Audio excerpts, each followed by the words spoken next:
Hey, thanks for joining me. I interrupt my regularly scheduled programming to bring you something pretty unique and very special, and something I guarantee almost none of you have, because this is a once in a lifetime kind of opportunity of getting your hands on something like this. When I say I interrupt my regularly scheduled programming, meaning I had videos loaded up and in the hopper ready to go for YouTube to release Monday all the way through Friday. But I interjected in putting this one up and pushing all the other ones back a day because I just got this in the mail. Now, a lot of you who follow me are kind of roughly in the same age and have read many of the same comic books. And this name, Nick MANABAT. Where do we know that from? Well, everyone, not everybody, but most everybody knows Death Blow, right? You can see the face hidden in the dark there. I don't even need to mention first the size of a regular comic next to this Artifact edition.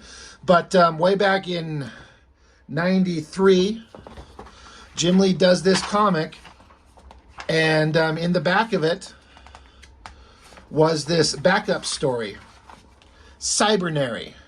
And there was an artist by the name of Nick MANABAT that drew it.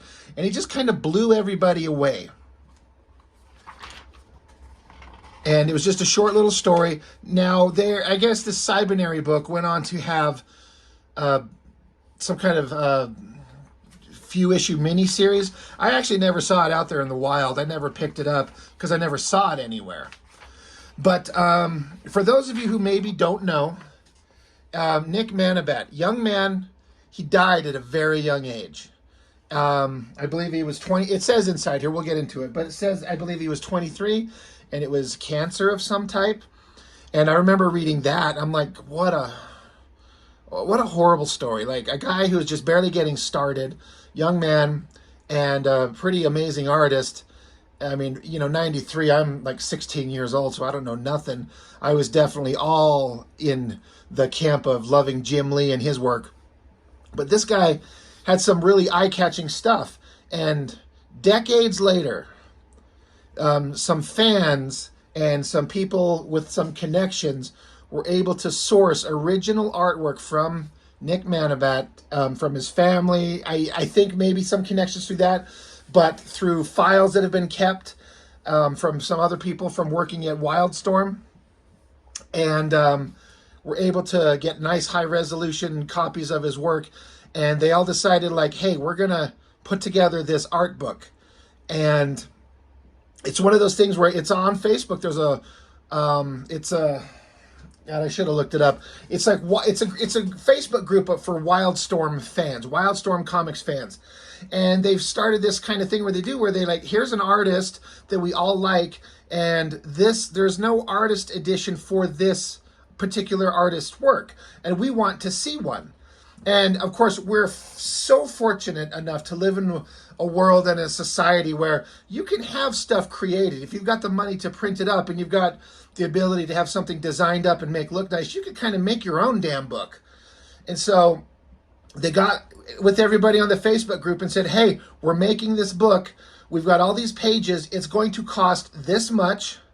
If you're interested, it has to be paid for by the people kind of crowdfunding it in a way. It's not like a Kickstarter or anything, but we're just putting it out there to people who enjoy it.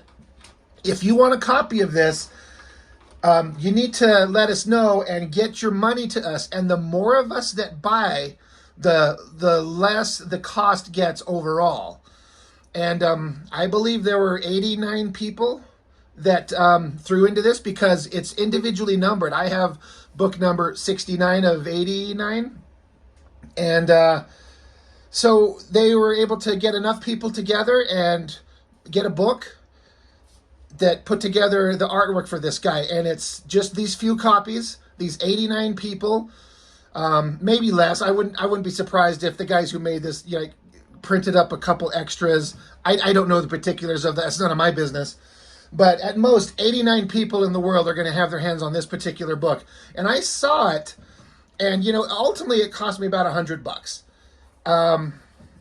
And I was like, there are some other artist edition books out there I want to get, like that official Jim Lee one or the Todd McFarlane Spider-Man one, or the John Byrne X-Men one.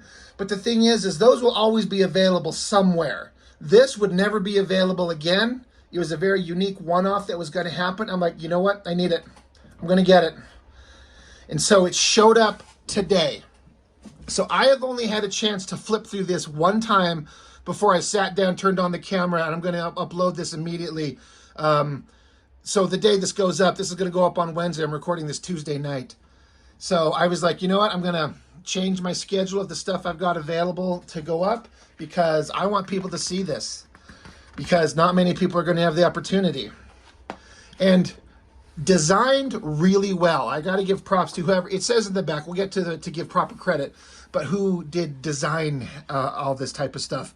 Looks fantastic. Nice high resolution scans of Nick MANABAT's artwork. So one of the things I like the most is this right here from David Kopecki. I hope I'm saying your name right. And then Joseph Dozer Mendoza. A couple little paragraphs about what this book is about. I'm going to read it to you because I think it's important information to know. It says, this project was a labor of love dedicated to the memory of Nick MANABAT, a brilliant young artist who made quite an impression on me as a teen. As soon as I saw his Cybernary work in Deathblow #1, I was a fan and I was hooked. His style was very exciting and different than what you typically saw in mainstream comics of the time. My brothers and friends and I discussed how he'd be a huge star in the near future because his art was so dynamic and interesting.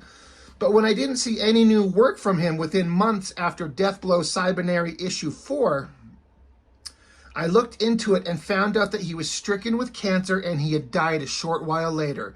Even though I didn't actually know him, his death as a young 23-year-old with the world in front of him really affected me, as he was only 5 or 6 years older than me. Years later, as a collector of original comic art, I began looking for his original artwork, but I couldn't find any. He came and went in comics so quickly that nothing ever made it to the market. I eventually learned that all of Nick's originals were returned to his family after his death, and they had no interest in selling any of it. But after many, many years, I managed to find a couple pieces that made it out, and my search eventually led me to finding and meeting Joe. As a former Wildstorm editor and Nick's manager, he had all these great file copies of Nick's artwork, and we discussed how great it would be to have it all in a book.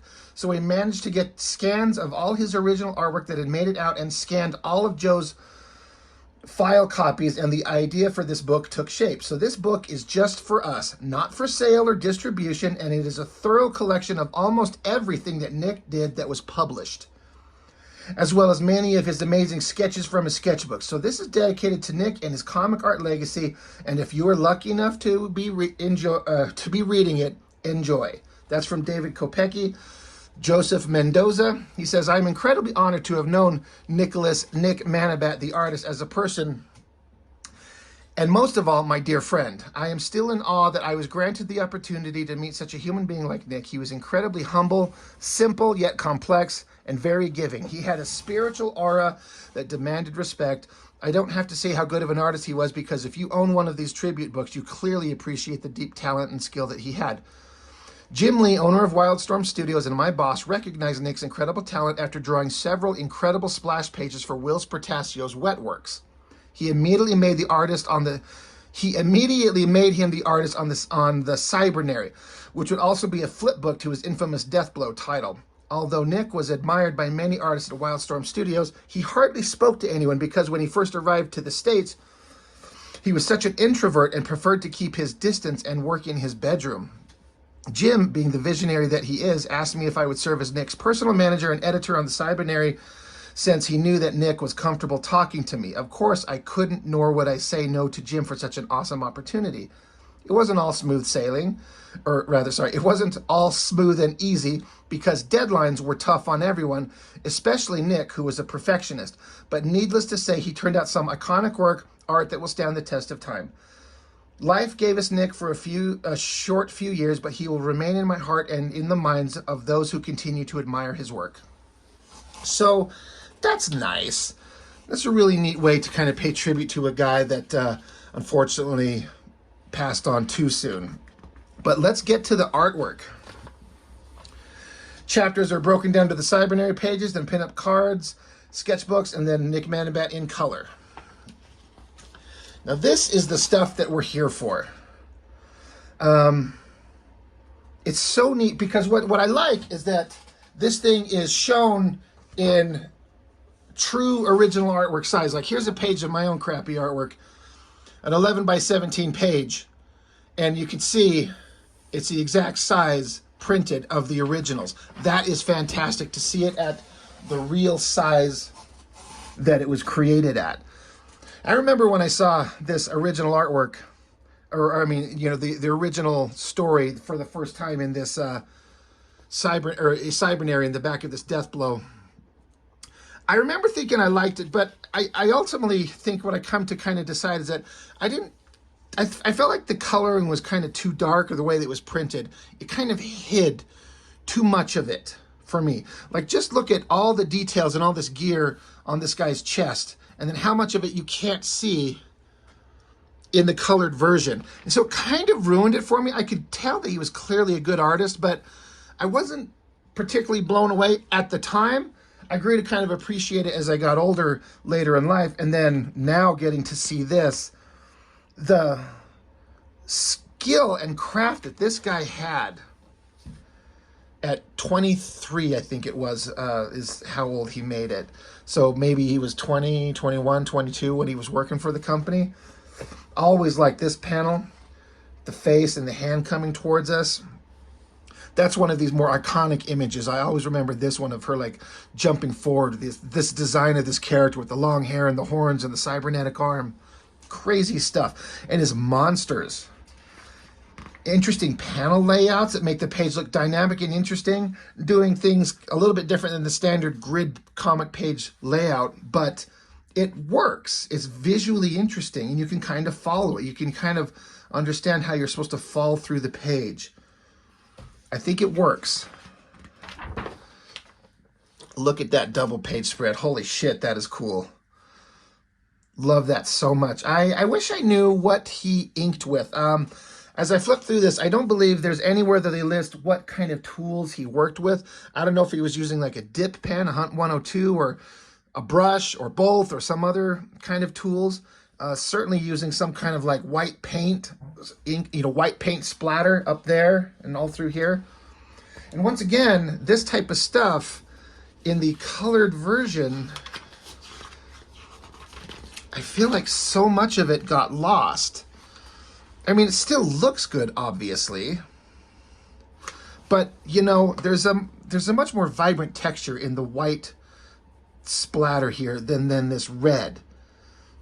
I get it's red, it's in color, it's got to be blood, but just me, as a guy who draws in black and white on paper, so often the original black and white is just going to be more interesting to my eye. And detail everywhere. He doesn't skimp on anything. Look at this wild, crazy underlit face and all the details on that gun. Both of these shots. And he's pretty good. Like, he's a great figure drawer. You know, he can draw monstrous creatures, technological, crazy looking guns, hot girls in good poses. That's a great shot right there. I love this face. It's big detail on this arm. Just good kind of layout with him kind of encircling her there and then making her the center focus. It's such a wild design too with those crazy horns. I don't know anything about this character, honestly. It's all about the artwork for me.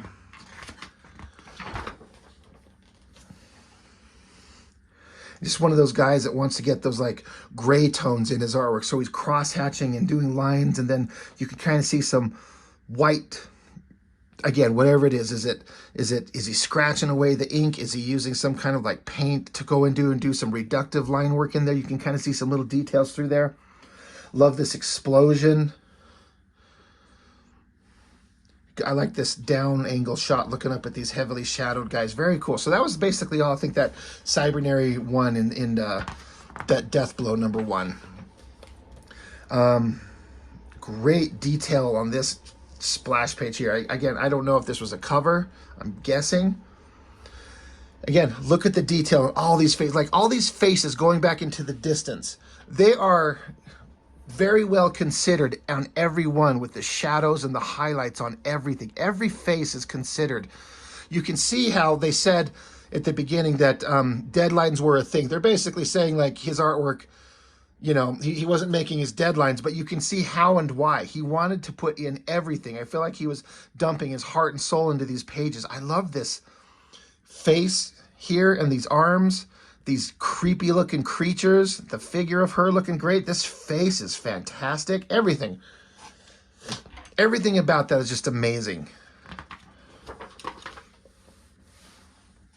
And again, the details just go on and on. Technological craziness, the backgrounds, these little computer screens, wires and tubes, creepy looking face, more underlighting. You draw a freaking sci-fi futuristic crazy car. Cars are so hard. Look at him, nails it. Creepy monster, the head kind of blown out. Good lighting on the eye and the nose. I like to take an opportunity to kind of dwell on each page because, you know, I know there's a lot of you that have never seen this and probably never going to have the opportunity. So it's fun to be able to share it. What a great drawing that is right there. Look at that shredded kind of rotting arm.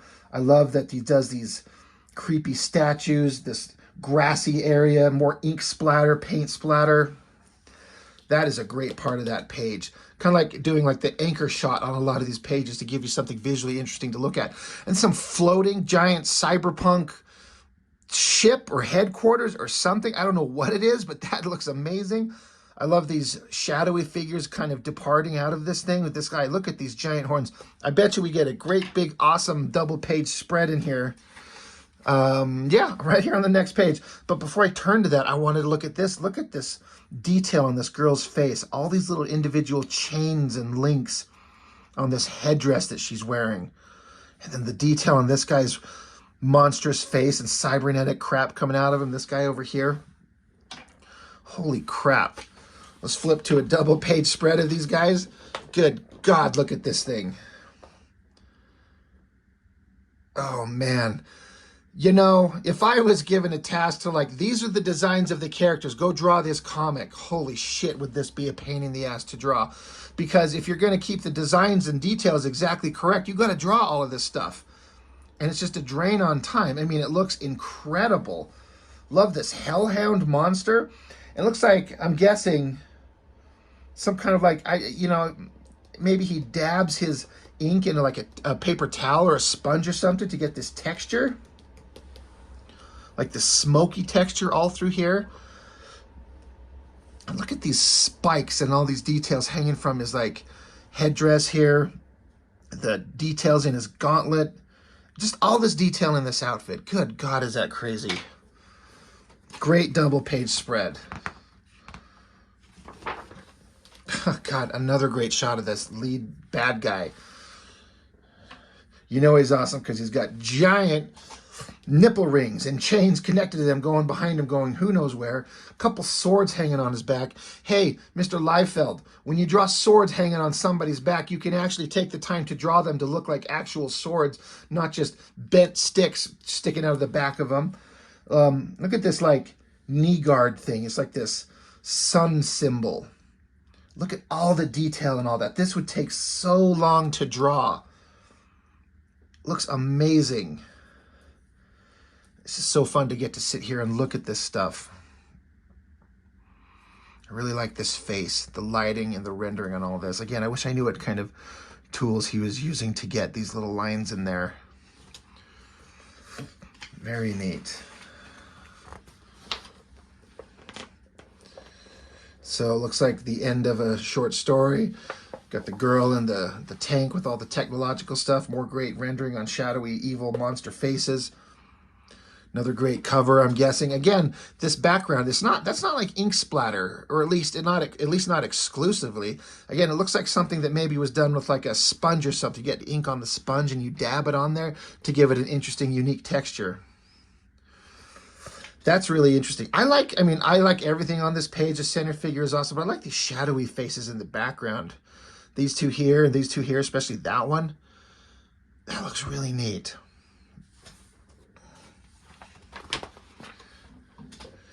God, again, taking every opportunity to draw big, interesting images on a page to make it visually interesting and exciting. I just feel like This is a guy whose work, like, if he was this good at this point, if he hadn't unfortunately passed away, where could he be now? You know, what kind of work could we have seen from him? What would he have evolved into? It's shocking to think of what it could have been. Love that shot of all those faces. Really creepy. That's a great shot right there. Again, visually staggeringly interesting.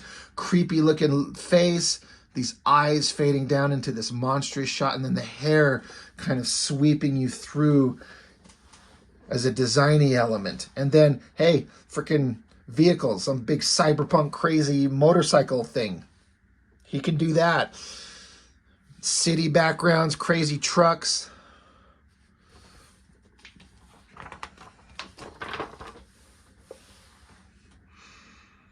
It's a little bit more kind of standard, like where it's just like regular humans and vehicles and city scenes. It's interesting, but it's like it's a little bit less so than when we're with the monsters and the crazy wild stuff. But still, how much time and effort does he take to put into all of this? Another great double page spread. I feel like it looks like you can see, like he probably found some reference from somewhere, magazines or something like that, and then just enhances it. Like this arm looks very rooted in a realistic understanding of anatomy. Same thing through here. And then he just probably takes and just enhances it and adds all this craziness on top of it. Great artist. Interesting panel designs through here.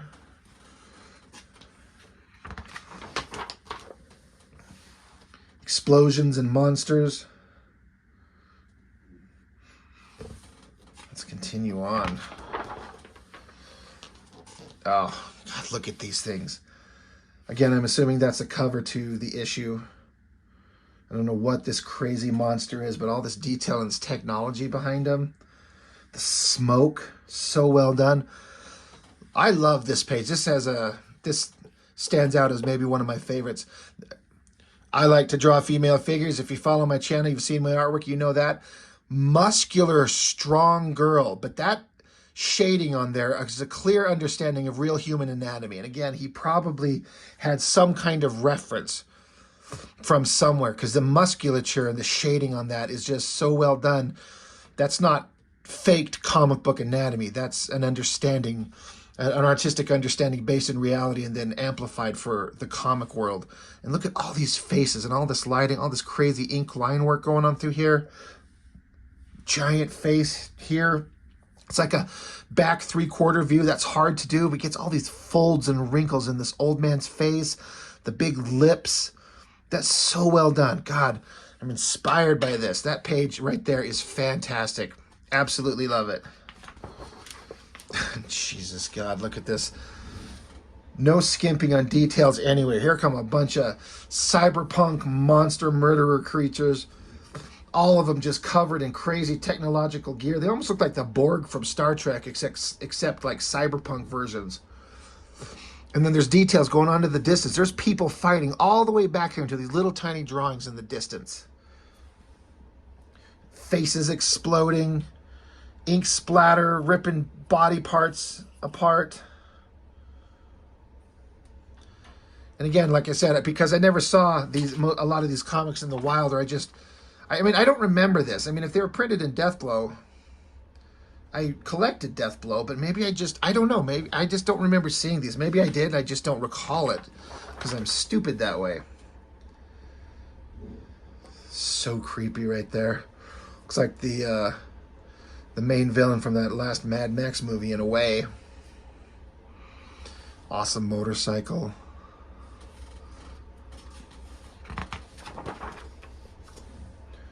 Good background, good structure, buildings. God, look at the amount of detail in this crazy thing here. This guy loved to draw. God, is it good. I love this technological background going through here. There's this, again, this creature with all this stuff connected to his head. whatever the hell it is. It's creepy, but drawing all this technological stuff, just kind of coming up with it on the fly and making it up as you go.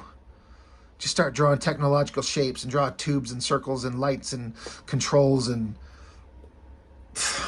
so great. This creepy old man's face. Very cool. I like the big round inset panel here and the lighting on this guy's face. Another great bit of lighting and texture on a face. This guy getting chopped in half. Looks like lightning exploding out of him. Great monster face there. Not monster, but creepy villain face. I like that the borders are defined by white. That's really interesting. That's really neat. So that was the end of the Cybernary works. Now we're into pinups and cards. That's a great shot right there, of course. So I remember seeing some of these in like Wetworks source books, I think. So this is that Mother one, or I can't remember the name of the character. There weren't very many memorable characters in Wetworks at all. But it's a pretty damn good detailed drawing. I like these shadowy, heavy shaded figures in the background. Almost a little bit more than that. So that's Mother one. That's right. Was that Red? Is that the name of that character? I like the hair. The inking on the hair there looks amazing. But crazy. Just again, detail, detail, detail everywhere. This guy threw everything into it. I remember seeing this in that source book, and I remember thinking, who cares? This is like I think a werewolf villain in the Wetworks comic. And they're like, here, draw this bad guy. He's just a guy with long hair and a beard, a little bit older, and make him look intense. And he gave it everything he could do to make it look pretty intense. And I think the black and white version looks better than the colored version. I like how it's kind of like off-center. It's not just centered in the page, it's over and up. Like it's consideration of composition. I don't even know how you kind of come up with this anatomy on a monster face like that. It looks like it's rooted in such a realistic figure. But where do you come up with that? I always remember thinking that, look at this, again, this knee guard on this guy. It's like a skull with like Thor wing helmet kind of designs and spikes coming out. That is an amazing design right there. That looks so great. But all the detail on this stuff, what a pain in the ass it would be to draw on a day-to-day, monthly basis. It looks like some cards. What's funny is I saw this one and I'm like, this really doesn't feel like Nick MANABAT. In fact, it feels kind of like standard Wildstorm artist guy. And then it's like MANABAT and Williams. So it's like Scott Williams inked this. And it's no disrespect to Scott Williams, of course, like the greatest modern inker right now. But his hand inking this, even though it still kind of has like a rougher kind of hand to it, it looks like to me. Maybe he's trying to emulate kind of the rough, naturalistic style that Nick MANABAT does on his own. It still pushes it into like, it looks like more standard, like generic comic artist rather than somebody who is wholly unique. It doesn't hurt, or it doesn't help that it's these generic characters who no one cares about. I guess that's the most boring Spartan you've ever seen. You can tell, like, don't put an artist like this on characters like that. I mean, they look fine. Warblade looks better than the rest of them. But give this guy Cybernary. That's where it'll excel. There's Backlash. Pretty damn good. This is one of the parts I liked the most. Sketchbook. Just seeing his penciled work, working out ideas, working out designs. I love these, I don't know what you call them, hellhound demon monster things. This face on this animal, and then the lighting on all this anatomy through here, distorted to look creepy and weird. All of these things. Animals are hard to do. You got to have an understanding of, like, this guy, natural instinct, natural talent, hard worker to understand this type of stuff. I mean, like, this hellhound's given like human arms. I guess they both are. So it's like a werewolf creature, but just great sketches. And it looks like he was doing, I don't know if these were going to be Wetworks pinups, because that's like a Wetworks character design, whatever the hell his name was, fighting the Will's Protasio version of vampires, which were boring with these like cyberpunk glasses. But again, just looking at it, the understanding of the anatomical structure of all these figures, like these screamy monster faces, they're so well done. All of these monster faces. Again, this looks like all, you know, Wetwork stuff. Love this face right there. Such tight, refined pencils getting in there, making that look so good. This monster and his screamy face and his fat man titties. I wonder why, like, what this was. Was this something he was working on to do, like, something for Wetworks and they gave him something else to do, so he kind of abandoned it? Or if it's just something he was doing for the fun of it? Just more of the same. Great, these monster faces. The amount of detail he puts into it. So organic, so great looking. The rendering on these werewolf creatures. God, is that good. I don't know, some of it, this figure work kind of has like a Frazetta inspiration, I feel like, somehow. I'm not an expert on Frazetta, but that's something that's popped to my mind. Speaking of Frazetta, Jesus, that's that, I can't remember the name of that character that he's very famous for, that painting. Just look at all this stuff. These sketches, I mean, I'm not saying it's the most interesting part of the book, but as an artist, as a guy who likes to draw, seeing sketchbook stuff, this is the stuff that kind of is the most interesting to me. Just where your imagination is running wild. You're working out ideas and thoughts and concepts. I wish there was a lot more of that. And then Nick Manabat in color. So if I understand correctly, they'd call these color guides, where somebody, Joe Chiodo, I would guess, comes in, colors these by hand. I wish I understood what they colored them with, because these marks up here and along the edges of the pages looks like markers of some type. And if I understand the process correctly, the guy like Joe Chiodo will come along and color all of these by hand. These are like reproductions of the original color guides, and then they put them into the computer and then they enhance them up to look like modern coloring for comics that the kids were all expecting to have. I gotta say, after having looked at these and then gone back and looked at the actual colored pages in the book, I've got like 3 copies of this Death Blow, so I guess I don't mind if I fold one back.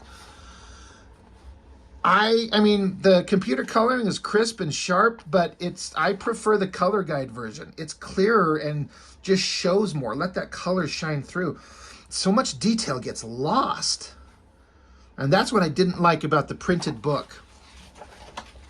I remember thinking that back when I first read it. It's too dark. But yeah, I don't understand how it works, because I've never seen it done, but my little microscopic understanding is it's markers, I guess, of some type, and they just color them by hand, and then they go into the computer, and then they do the color separations, I guess they would call it. I think these hand-colored ones look way better. Just more organic, more life, more color. It's clearer. But they're not, I think they're also made smaller. I mean, these are smaller than, I'm assuming these are printed at original color guide size, so just a little bit smaller than the regular page. So I don't know. It's kind of unfortunate that this coloring didn't make it into the book, the actual final books, and it was the way that just didn't look as good to me. That looks great. God, that's so cool.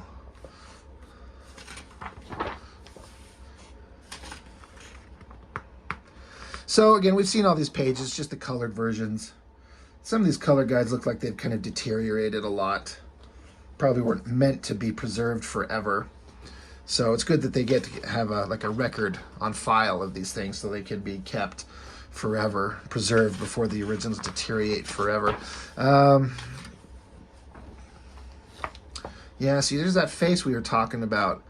Colored up, I mean, looks good. It's as good as coloring could get on it, I would think, but I like the black and white version better. Can you imagine giving Nick Manabat, like, hey, draw this Craven guy. He's just an old, gross guy with a cigarette. Draw that. And, you know, he put everything he could into it, but how do you make that character interesting? Probably boring as shit. There's that backlash cover. And then this is like recolored by this Mason. I think his name's Thomas Mason, guy who does a lot of like recoloring on a lot of stuff. Really vibrant colors. That looks pretty damn good. Like, of course it does. That's pretty damn fantastic. It looks like he colored up some of his sketches.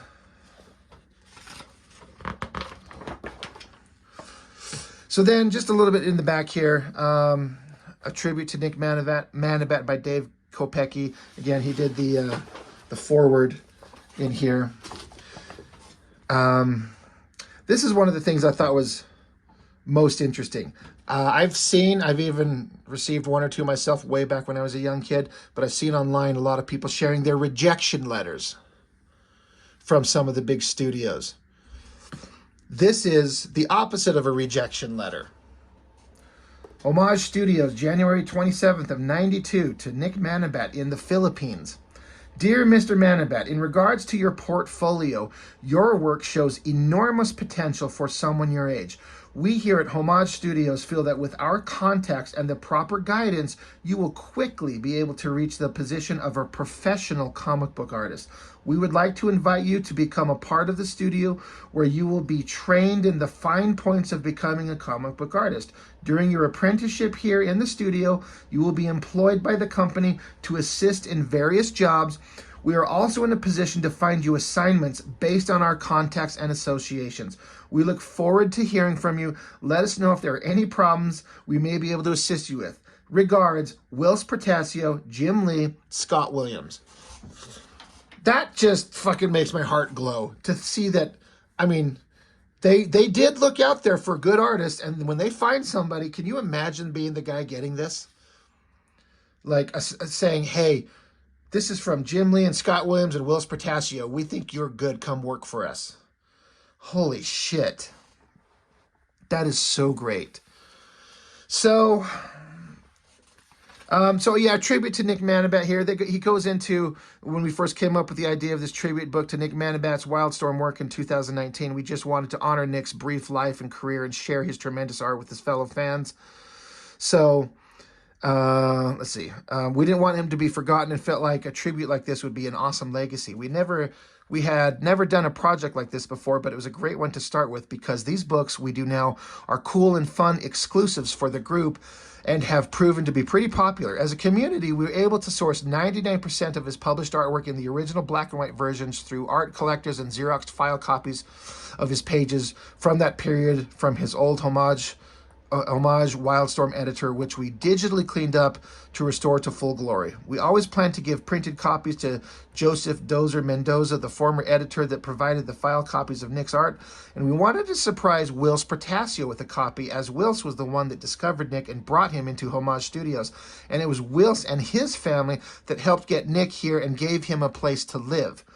Shortly after I gave Wills his copy, he had the awesome idea to treat it like a yearbook and went around and had all the Wildstorm veterans at San Diego Comic-Con that year sign it so he could present it to Nick's mom and sister in the Philippines.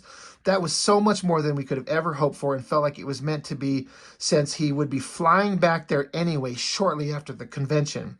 Wills was even able to get Jim Lee himself to sign and write some stuff in the book, so it was really everyone from the top down at Wildstorm that contributed and filled it up with signatures and dedications.